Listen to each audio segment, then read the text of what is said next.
Hi, morning. I'll pretend we're doing like a Orthodox or Catholic mass, and I'll light a candle as a prayer. So you guys, if you want to pray with me, pray in private. I'll just pray that I have a beautiful week, beautiful work week, safe, productive, and Holy Spirit filled. In Jesus' mighty name, Amen. See, now it's like a Catholic mass or Orthodox mass.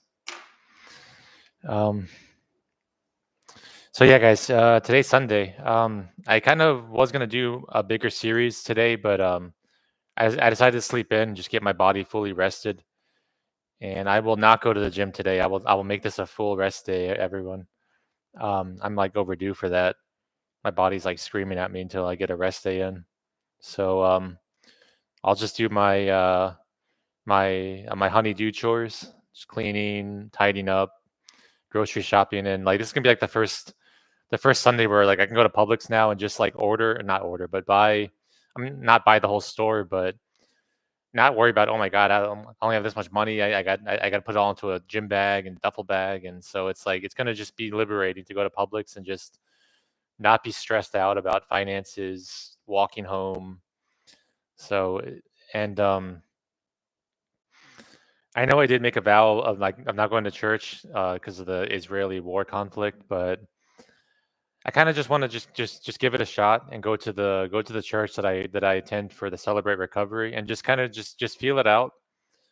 It, if it's good fit, maybe I'll go back next week. But I also want to try out like blah, blah, blah, blah. I've also been wanting to try out going to like a Latino church, and there's one that I have in mind. It's in a similar area, just to kind of like get just to get more enmeshed with like with the Latin community here, and just maybe find people that I can just even just eventually meet. Because Latin folk tend to be more together oriented. So if I'm looking for more of that kind of like Spanish Christian community, it might be more in like the Latin environment than it would be the white people. It is what it is, guys. Just different cultures, I guess. You know, some are more standoffish.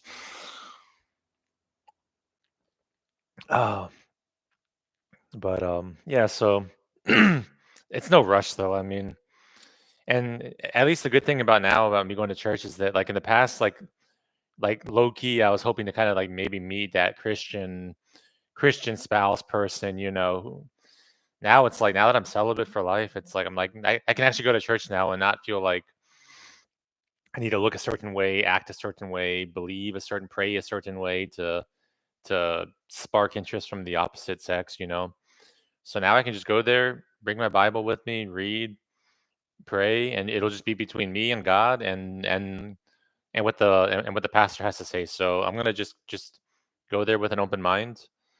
And if the Holy Spirit wants to talk to me, then He may, and we'll just kind of awesome something new to share tomorrow morning, right? And I was gonna do more study plans this morning, but due to time, and I got just like little small tasks I need to get done with today. The dreaded laundry monster I got to battle. Um, but yeah, like it's gonna be a fun day, and I get to do my little homework assignment. Let's see. I got this many flashcards, so it's not too many, but it's spiritual assignments. We all have to do work for God if you're a believer. And I did 3 scoops of cayenne into my tea this morning, so it's gonna be extra zesty. So that's I'll be all fired up for the Lord at church. I'll be sweating, you know. So yeah, guys, it's gonna be a good day, beautiful day. I already feel it. So let's get started because I have to be at church by 11, and it's already 9:51. So let's get grinding. All right, guys, let's try and take a sip of this. I haven't tested it yet.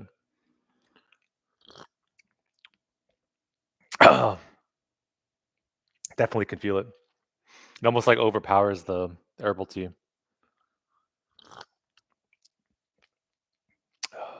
Yeah, it's like It's like a battle between like the honey sweetness and like the French vanilla creamer with the cayenne heat and the herbal tea flavor. It's definitely like it's like a trifecta war. Three different factions are going at it.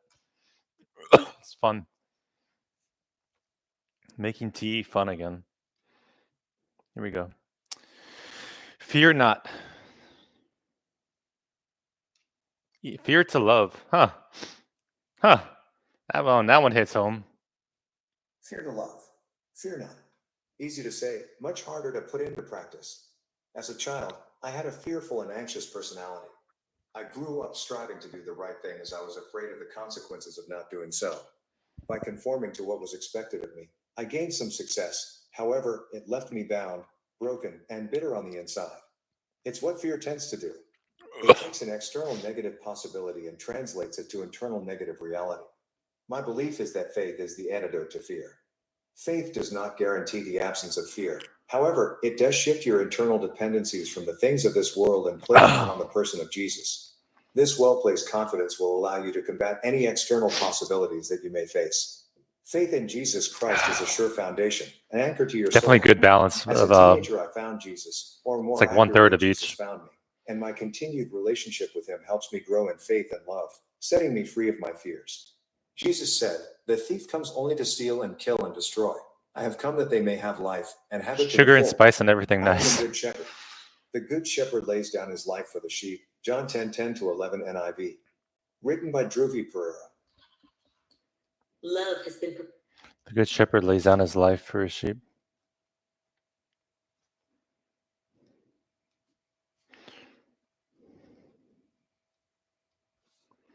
That's very impactful.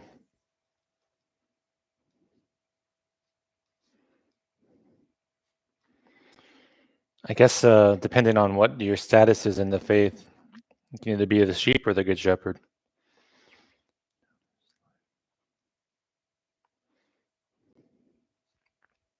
But luckily, I don't really have a fear of death. So it makes it easier for me to be a good shepherd if I'm willing to stand up. I can't speak today. I'm excited. If I'm willing to step up to be a good shepherd, I mean, at least that I don't know. I'm not trying to like. It's not a flex. It's just part of being in the Marines and going to war and searching vehicles for 7 months. Like you don't fear death after that point. Um, but in terms of being a good shepherd, that on the good part is probably where I would struggle. Uh, but no. But seriously, when I do drive Uber though or Lyft, like I do take on that responsibility where it's like my passengers' lives are more important than mine because they're trusting me with their life and their safety. So it's my responsibility to be a good shepherd. I'll just kind of like put in parentheses lift, especially when it's a mother with child. Like their safety is my utmost concern. Like I would rather die than see that little baby or that mother get injured.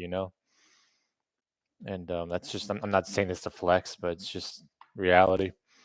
I've lived my life 3 times over, so when when God's ready to call me home, He knows my bags have been sealed, not even going to be opened. They've been sealed shut, like they're in the boarding plane, ready to take off with me, and boarding pass in hand. Like God knows I've had my fill in this life. I'm not suicidal or anything, but just I'm done, man. I've seen it all. I've tried it all. I've tasted it all. I put new flavor into things, but still, when God's ready to call me home, please don't hesitate. perfected among us in this, that we may have boldness in the day of judgment. Because as he is, so are we in this world. There is no fear in love, but perfect love casts out fear, because fear involves torment. But he who fears has not been made perfect in love. Yeah, guys, fear is just a evil entity. I know I know they say you gotta like fear of the Lord is the beginning of all wisdom. It's the beginning, and then you gotta go past the beginning. Can't stay at the beginning and never progress in life or you'll be stuck. right? Do trees stay at like 1 inch when they spread out of the ground, or do they grow and reach the heavens if they can?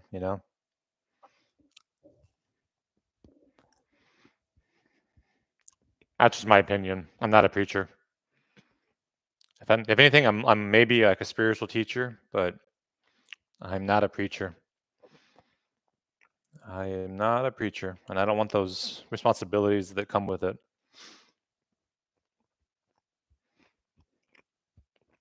Types of suffering.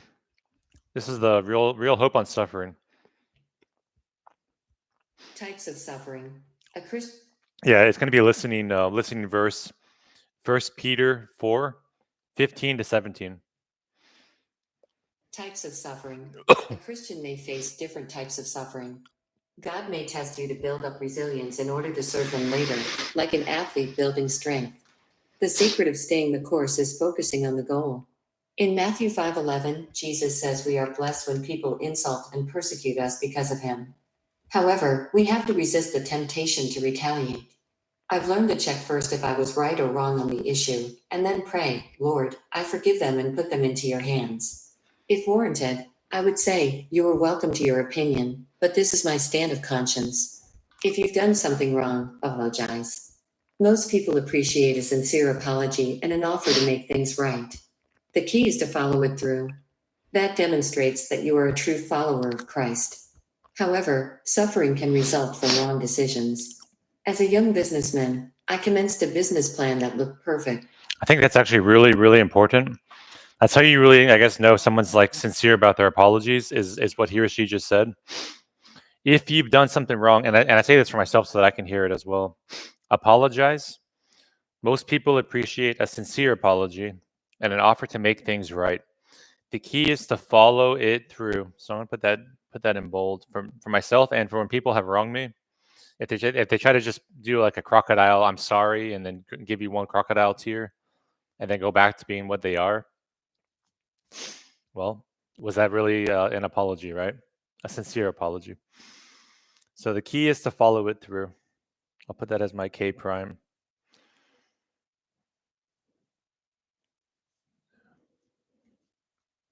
I like the word key too.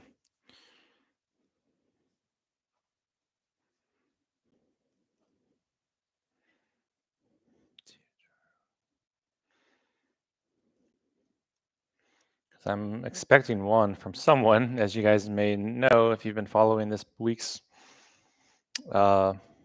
spiritual breakfasts. And yeah, sadly, guys, it's Sunday now. It's been over a week. Still haven't heard a single word from my sister. So it's like, unless she's in the hospital, there's no excuse to just freaking ghost your brother who loves you dearly and adores your daughters and would do anything for your daughters. But it sucks, man. It's a hard slap in your face by the only person you have in your life, and they just smack you in your face for no reason. It's like you try to offer them a big hug, and then they just smack you cold and don't say anything back. Then you're just left confused. So yeah, it sucks, guys. Not gonna lie, but you got to move forward, man. Her judgment is in God's hands now, so it's between her and God, and however she wants to handle that situation. So, what are you gonna do, man? What can you do?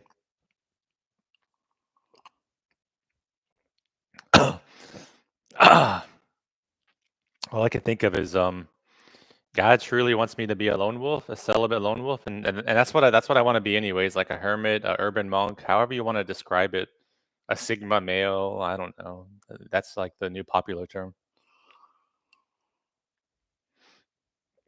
I prefer urban monk, but I guess. And it's like, guys, look, it's like you don't try to like alienate yourself, but life just, in my case, just keeps happening. I'm not even trying. I'm trying to be closer to my sister, and she just like smacks me. So I'm like, all right, well, I'm not gonna beg you or grovel for your attention. So if that's what you really are, then that's what you really are. I thought you were better than my mother, but Sometimes apples don't like to roll farther from their trees. So that's life, guys. Sucks if you're born into a narcissistic or a psychopathic family generation line. Like, you got to do a lot of work to break yourself out of that hellhole. A lot, and fight a lot of demons. So don't ever envy my situation. But I felt the check inside that, looking back, was from God. Things disintegrated through various circumstances, and, through the resulting hardship, the toughest thing was seeing my family go without because of my mistake. After this disobedience, although I knew God had forgiven me, I felt, despite God's call on my life, God couldn't trust me with the responsibility of public ministry. Then, after 3 years, everything turned, and I learned a wonderful thing: God's discipline is only for a time. What I endured built steel into me, and I'd never make the same mistake again.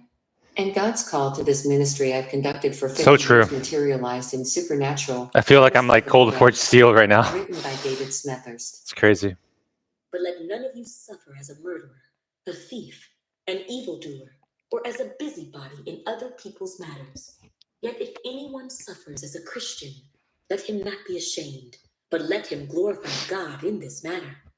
For the time has come for judgment to begin at the house of God. And if it begins with us first, what will be the end of those who do not obey the gospel of God? Exactly. Many will say that they're Christians, but do they sincerely apologize? Do they act in accordance with God? Do they read their Bibles every day? Do they do study plans at least once a week? Do they, in some ways, do they write in a journal? You know, do they partake in a ministry? You know, many will wear a cross around their neck, but haven't read their Bible in the last month. They probably haven't given money to a homeless person, but once in their life, you know, things like that. You know what I mean?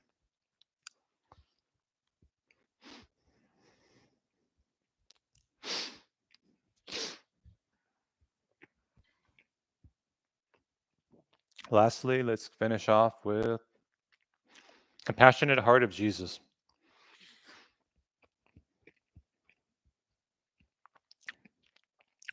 I guess that also kind of brings me to one other point.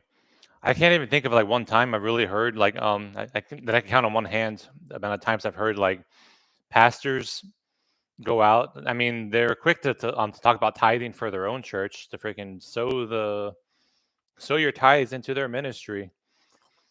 But how often have I heard them ever talk about just, you know, going to like downtown and just walking up to a homeless person and just not even just tithing them with like money, but with just like just promoting helping the poor, like calling their congregation to just go to downtown XYZ city and just bring $5 with you, or just be like, you know what, church today, everyone don't even tithe at all to this church. I want you guys to use whatever that money was and give it and go to downtown, find homeless people, and treat them with it, like something around that kind of context. I've never once heard a pastor say anything remotely close to helping the poor and the needy.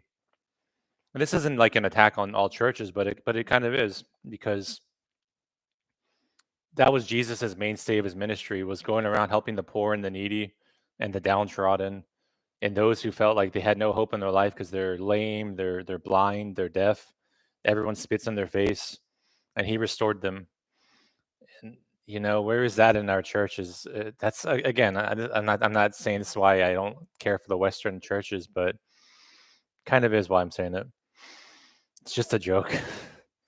Everyone love each other, but give me your money and buy the cookies and the cakes in the dining area so we can make more money and make more shekels, whatever. Like, come on, man. I know I shouldn't poke fun, but it's just what you see, man.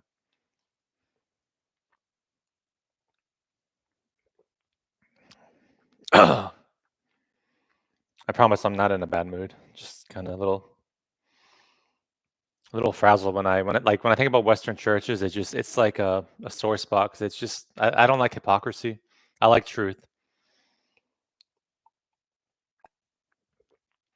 Truth, accountability, and Spicy, zesty tea.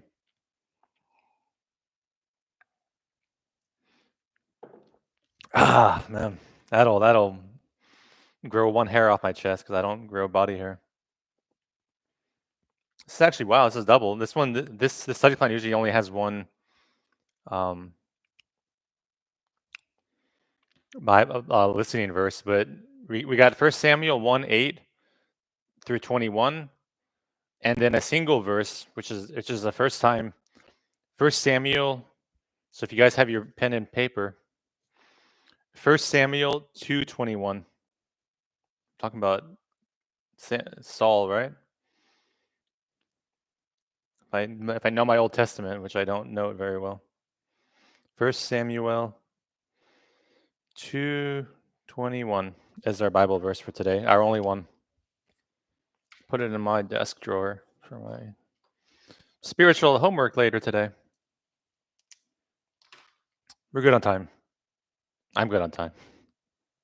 How many women suffer because they can't bear children? This story is one of God being gracious to Hannah. Why? Hannah poured out her heart in prayer and committed her future child to God. God saw and brought the compassion of grace in the form of a child to a person in pain and sorrow. God had compassion on Hannah and blessed her not with just one child but many. He sees our pain and feels compassion toward us. Trust in his compassion today. Then Elkanah, her husband, said to her, Hannah, why do you weep?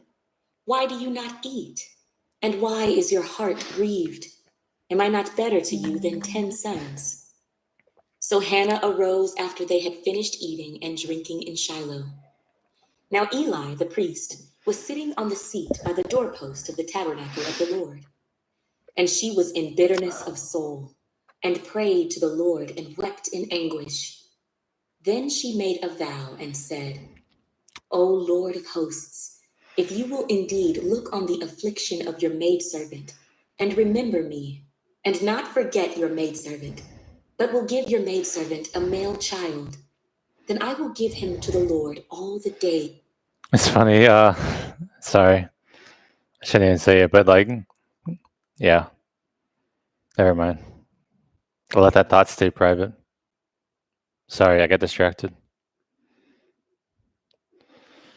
Not about but I guess, I'm not one of those red pill type guys really, but it is kind of contrasting how we can see how, I mean, you can say men have been consistently similar in ways of acting, operating, thinking from the Old Testament to the New Testament to current days, but it's like, I don't know.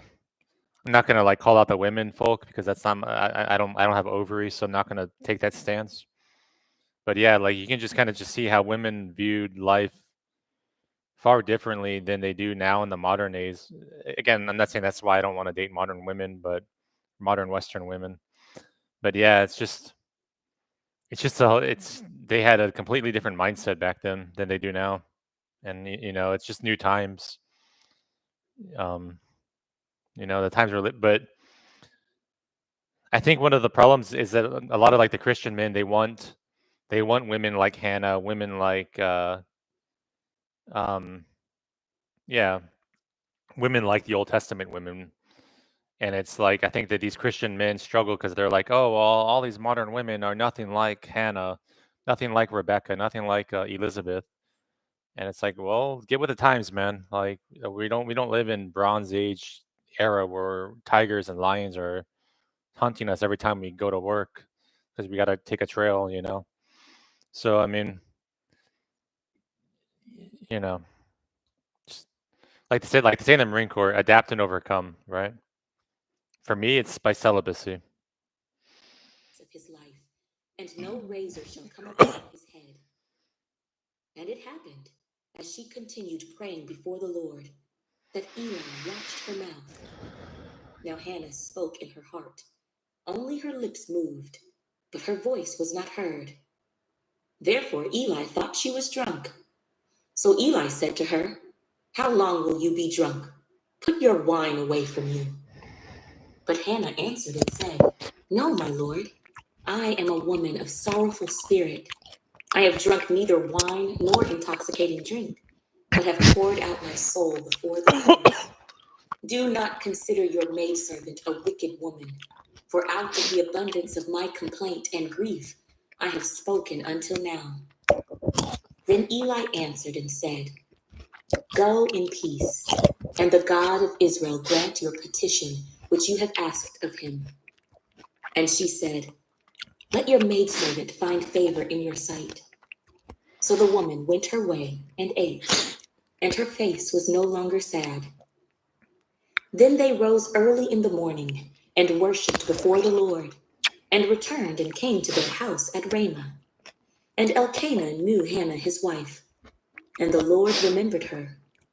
So it came to pass, in the process of time, that Hannah conceived and bore a son, and called his name Samuel, saying, Because I have asked for him from the Lord. Now the man Elkanah and all his house went up to offer to the Lord the yearly sacrifice and his vow. And the Lord visited Hannah, so that she conceived and bore 3 sons and 2 daughters.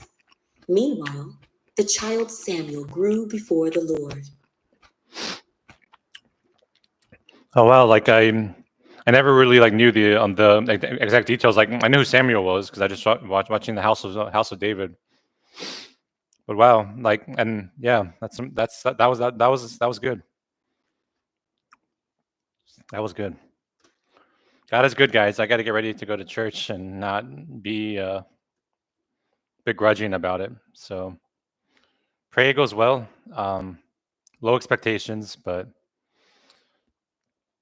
we'll see. I mean, it's a good church. I just am personally not a big fan of Western churches, so I'll just have to just go with an open mind, enjoy it, and thank you for anyone who watches this live stream today. Yeah, God is good. Bye bye.